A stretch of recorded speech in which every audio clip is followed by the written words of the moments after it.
চাঁপাইনবাবগঞ্জের শিবগঞ্জে Daipukuria union council উচ্চ বিদ্যালয়ের প্রধান শিক্ষকের দুর্নীতির বিরুদ্ধে মানববন্ধন।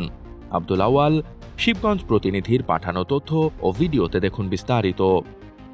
22 জানুয়ারি মঙ্গলবার চাঁপাইনবাবগঞ্জ জেলার শিবগঞ্জ উপজেলার দাইপুকুরিয়া ইউনিয়ন কাউন্সিল উচ্চ বিদ্যালয়ের প্রধান শিক্ষক আসগর আলীর দুর্নীতি ও নিয়োগ বাণিজ্যের প্রতিবাদে মানববন্ধন অনুষ্ঠিত হয়েছে। ছাত্র ছাত্রী, অভিভাবক, শিক্ষক কর্মচারী ও এলাকাবাসী মানববন্ধনের আয়োজন করে। সহকারী শিক্ষকদের বসিয়ে রেখে পিয়ন দ্বারা ক্লাস নেওয়ার বিষয় তুলে ধরেন মানববন্ধনে। এছাড়াও তিনি টাকার বিনিময়ে প্রতিষ্ঠানে অনেক নিয়োগ বাণিজ্য করেছেন। নিয়োগ বাণিজ্য করে বিদ্যালয়ের 42 লক্ষ টাকা আত্মসাৎ করে প্রধান শিক্ষক আসগার আলী ও সাবেক সভাপতি আবুল কাশেম।